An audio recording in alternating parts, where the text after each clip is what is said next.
video, I will be explaining to you how I and other people I know have improved their 5k time running. But before I do that, I want to give you a little bit of backstory about me and my personal experiences. And so I started running around 2-3 years ago, and I used to do an average 5k in sort of 30 minutes, and I'd be happy with that, but that's all I would do.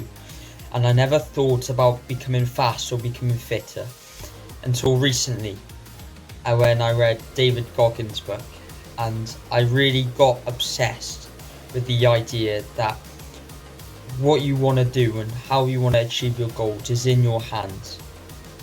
You play the cards, so it's up to you to put in the work and the dedication, the desire to do it. And so suddenly my mindset flipped, and it was a sudden flip, and I really started wanting to become faster, fitter, stronger. And I realized that the only way I can do that is through hard work, through passion, dedication, a sort of obsession. Every day I woke up, I need to train. I want to get a faster 5k time. I need to train.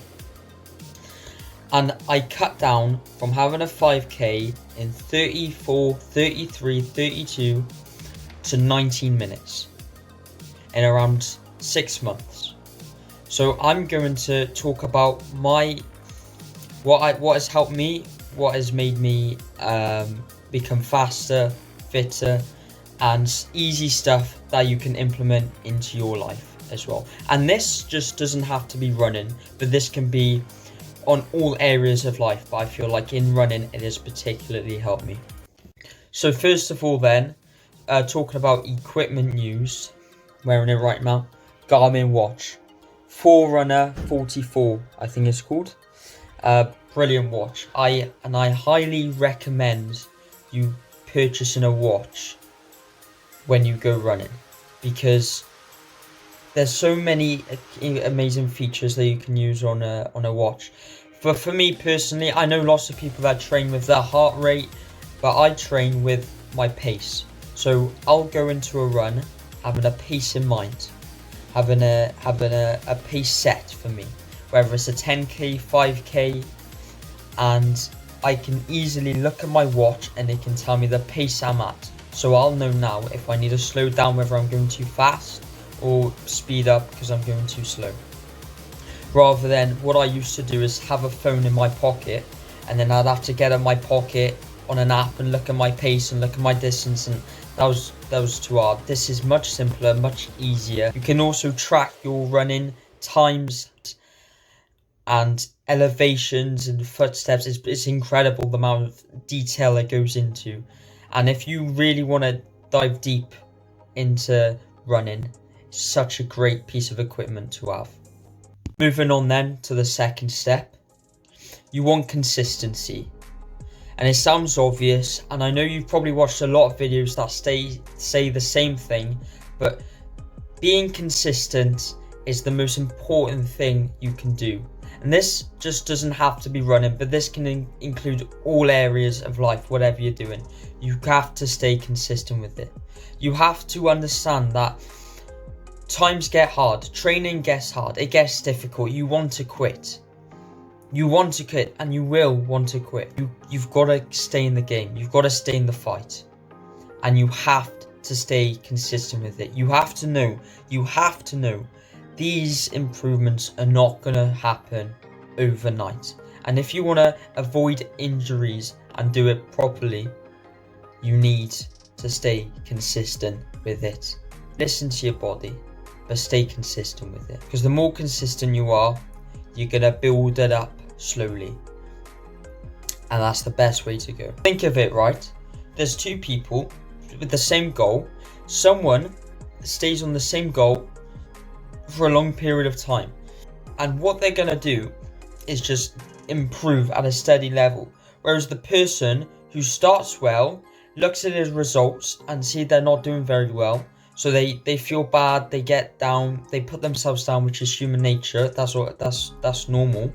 But then they don't pick themselves back up. And so the person who is going to win is the person staying consistent.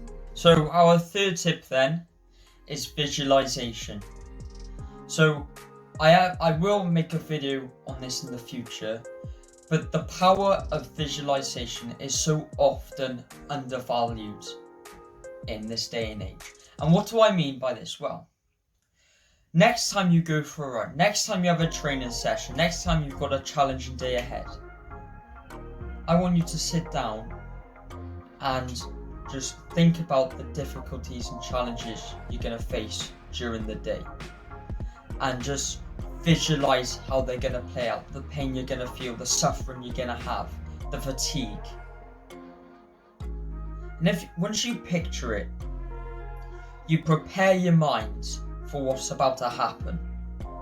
And so by preparing the mind, when the actual pain, when the actual fatigue and the suffering comes on your actual run, you're better equipped with the, right, I knew I was going to feel this, I knew I was going to feel this pain, this suffering, but now we know what we need to do to get through it, to get to the end of our race, to get to the end of our run.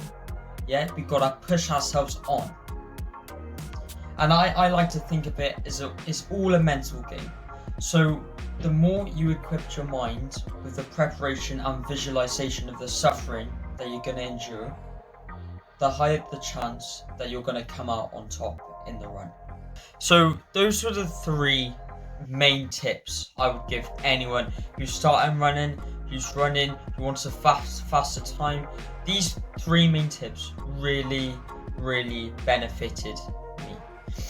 I also just would like to add that going for a personal best, going for something you haven't done before, it's going to be hard. It's going to be challenging. You are going to suffer and it's going to hurt. There's no denying that.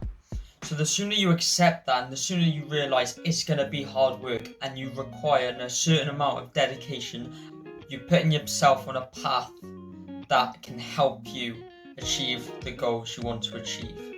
You know it's going to be tough, you know it's going to be painful, but you will satisfaction at the end when you get that personal best, when you get that reward, when you get that victory.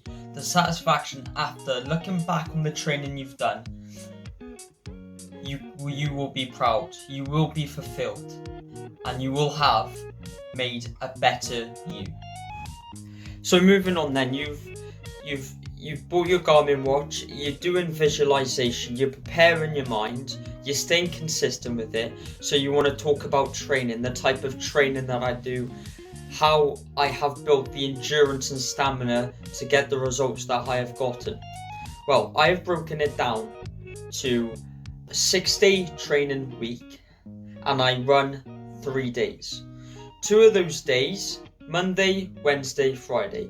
Monday and Wednesday, we're doing sprints, we're doing effort for 6 minutes and recovery for 2 minutes, or effort for 8 minutes, recovery for 4 minutes, for an hour, or we are doing sprints, or we are doing just endurance running. And then usually on the Friday I am doing long distance. So I am doing a 10k every single Saturday, because in order to build a 5k time, your endurance and the way your body uses the oxygen you breathe in needs to be improved. And in order to do that, you must improve your aerobic system. And in order to improve your aerobic system, long distance running is required. It's boring, it's hard, but it's definitely worth it.